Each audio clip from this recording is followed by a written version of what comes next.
You make beats, right? How many layers did you put in the last one? Like 12, 15?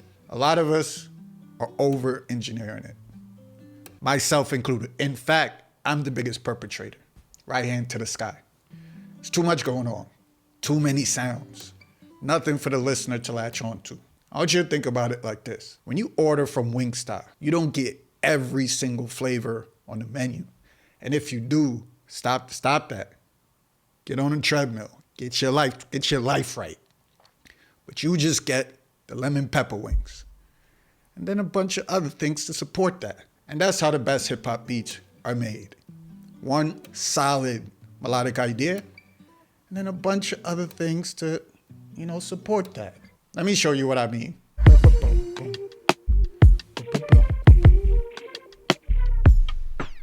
Fire, heat. Now, when it comes to making these melodic motifs catchy, there are a few rules that I tend to stick by. And I use this whether I'm making R&B or hip hop style beats like this. Repetition, space, dynamics. First things first, I played this on my keyboard. You don't have to be a piano player to do this. The benefit is that you get dynamics built in. The velocity at which you hit the keys has an impact on the sound. Even if you gotta go note by note, like typing. Get you a MIDI keyboard or a MIDI pad.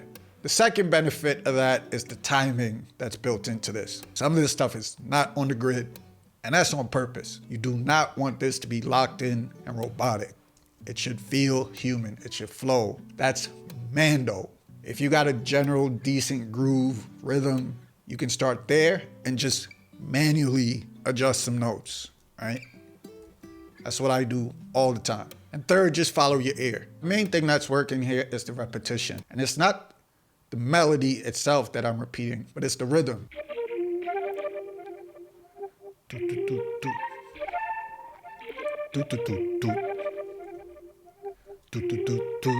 A 2-year-old can be repeating that rhythm. And that's what you want with these. The danger here is you don't want this to sound repetitive. So you gotta add some flourishes, right? And that's what I do with these top notes.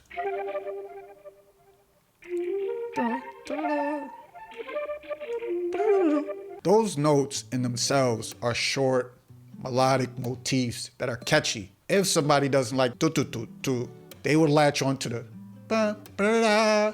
So there are little bits everywhere that someone can just hook into. Now you could also see that I muted a bunch of notes. That's me trying stuff.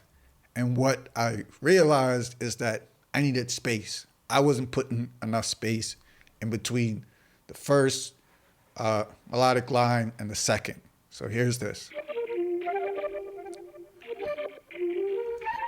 It's good, but it's not giving the melody enough time to breathe. And that's super important. Now that's kind of the mindset behind creating these. Now let's talk about the processing. So ignore all this stuff on the right. Be over here with it. Be on the left.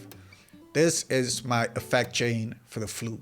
Now when I bypass all the effects, this is what it sounds like, right? It's decent, but it doesn't sound like a sample.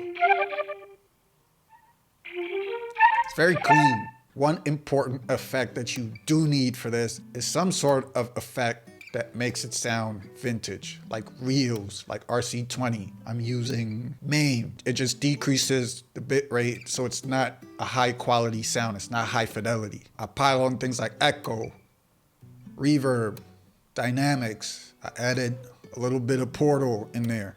That's the star of the show. Everything else should support that. Let's start with the drums. You can see here, I'm using dusty, vintage, dry sounds. Classic hip hop. But it's got this modern kind of vibe to it, right? With all the snare. It's just holding it down so that flute can go crazy. Then of course, what's hip hop without a strong bass line? And I'm using a stock subtractor and I just put some distortion on it. Boom, boom, out the way. Boom, boom, boom, out the way. Boom, boom. Repetition all over the place. Next on the list was just some keys. They're just hitting. Bam, bam. They just invoke a certain feeling. Like you hear these keys. You're already talking that conscious talk. What's the good word, my brother? Ashalam. Man's keeping us down. We didn't land on Plymouth Rock. Plymouth Rock landed on us. I could stop right there, but I'm addicted to the game. I love this shit. I think you need a Robin to your Batman for melodies. We know the flute is the star, but you gotta have that other thing making sure that he's good. This could probably be a star somewhere else. Like this is like Luka Doncic. He could have his own team, but he playing with Brown right now, so he gotta take a step back. But with a beat this simple, you gotta spice it up. You drop some instruments out, you change some patterns. That's the hook. I forgot. You could tell the energy dropped. This gives us the opportunity to build it back up. So as the beat progresses, the song progresses, we start to add transition, right? Bring in some keys. So now it feels, oh shit, something happening, right? We get into the pre-hook and we just take stuff out. The one secret weapon that I have here is this tape stop effect. Right? Cool little effect right there. And that's just this plugin from Kilohertz, and I'm automating that effect pretty much, right? So you can see, once we get into the second verse, here we go.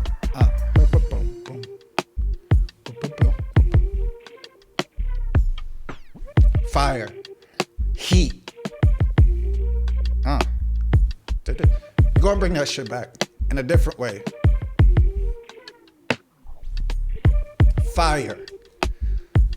And the beat is still simple. It's still what it is. Crash. We build back up. It just feels like a lot more is happening. Because it is. But we're starting with the simple framework and then adding small things around it. Just little simple devices that work because they've worked forever and they're gonna work forever. We just gotta tap into that and not overthink this, not flex. The average person don't care about the shit we care about, bro. So we gotta take a step back and serve the song, serve the listener. The hardest thing as a producer isn't adding sounds. It's knowing when to stop. It's knowing when you gotta lead a game. And simple doesn't mean easy, y'all. Anybody could pile on a bunch of sounds, a bunch of layers. It takes real confidence to strip it back to the basics and just let that beat breathe. And that confidence, that's what separates a beat from a record. Like I said before, your listener doesn't care about any of the shit. They don't care how many sounds it took. They don't care what sounds it is. They just know when something sounds good and when it doesn't. And when it feels good and when it doesn't. I know we gotta come on here, put our skills on display. Because that's what the internet makes you think you gotta do. Don't fall for the trap. And that's all I got to share with y'all today, man. If you got any questions, leave them below. Once again, I'm Trenton Kibbs. As always, I appreciate y'all tuning in, tapping in, especially for locking in. I'm gonna see y'all next week. Love.